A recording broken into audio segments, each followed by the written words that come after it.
Não, o SEPIC, ele é uma configuração bem parecida com o Chuck, que a gente viu na última aula. Aquela última configuração que a gente falou. Ele tem esse nome, né? Esse nome vem do inglês. Deixa eu colocar aqui, pegar a caneta. Esse nome vem do inglês, vem dessa sigla, né? É um conversor com o...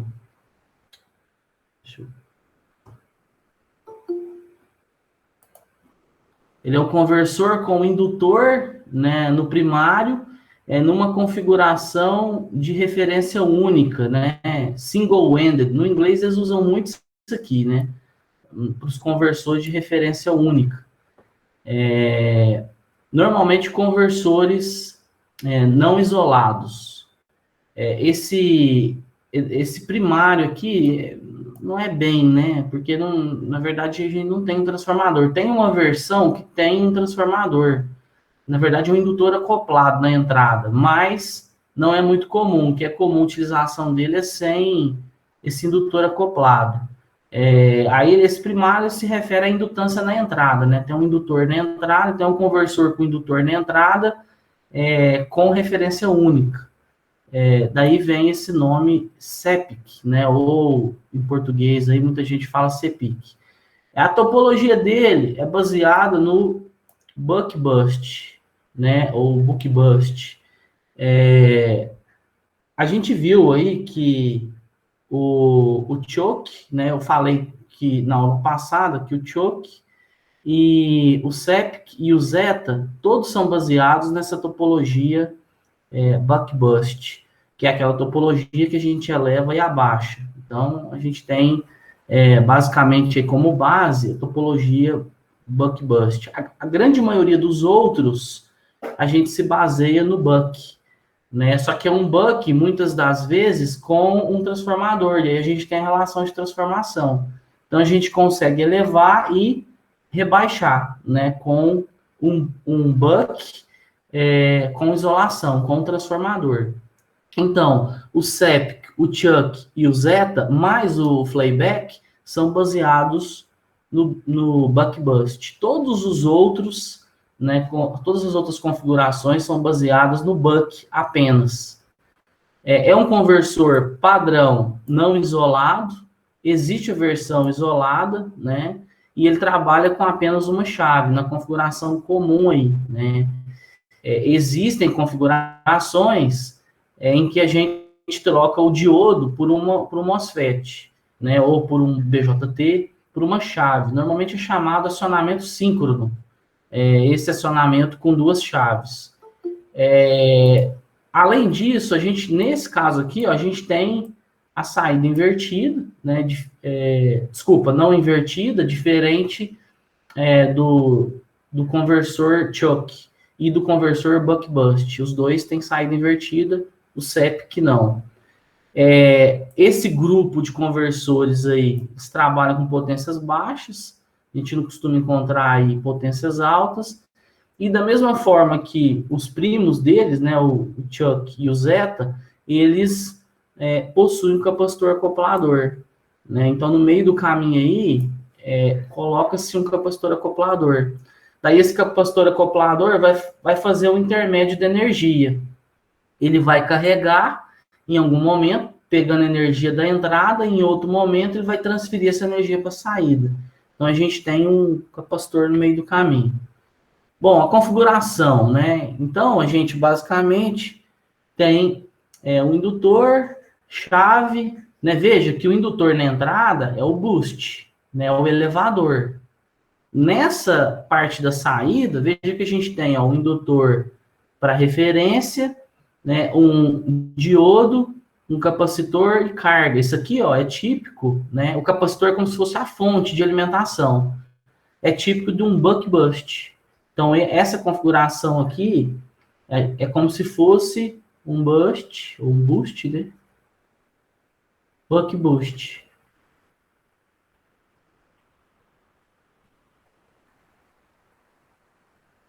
Equação dele, né? Tirando aqui a tensão de entrada, o que sobra é o meu ganho estático, né? Então, o ganho estático do conversor buck-boost, que ele é baseado no buck-boost, é basicamente o duty cycle dividido por 1 menos o duty cycle. Lembrando que se a gente quiser colocar aqui o rendimento, né, a gente trabalha com a equação do conversor não ideal. Né? Essa equação aqui é do conversor ideal.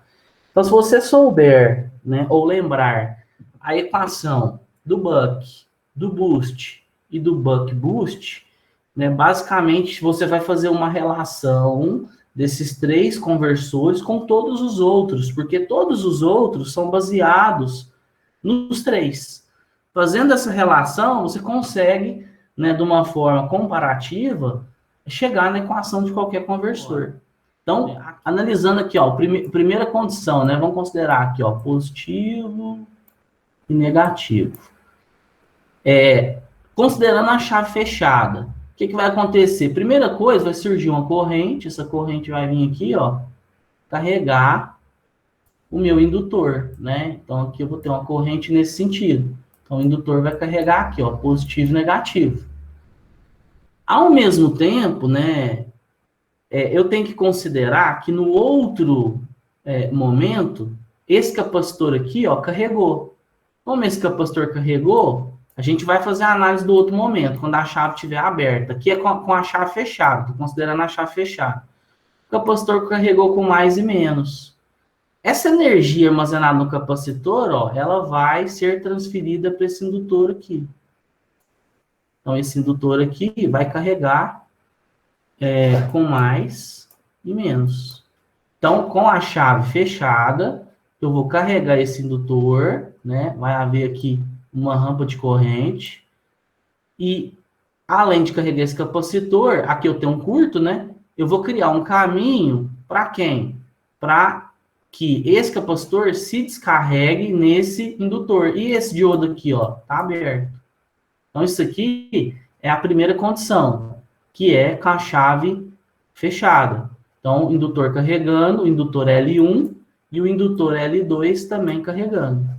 O capacitor transferindo energia. Depois, vamos considerar a próxima situação. Na próxima situação, vou pegar com uma cor diferente. O indutor tinha carregado com mais e menos. Olha que essa chave abrir, esse indutor aqui, ó, vai virar menos e mais. A gente já viu isso, né? Eu abri uma chave, né? Muitas vezes, eu estou provocando um negócio que a gente chama de comutação.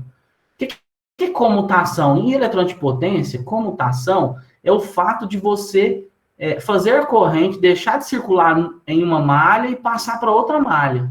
A corrente está circulando nessa malha aqui, ó. De repente, a hora que eu abri a chave, eu comutei. Aí a corrente vai passar a circular por outra malha.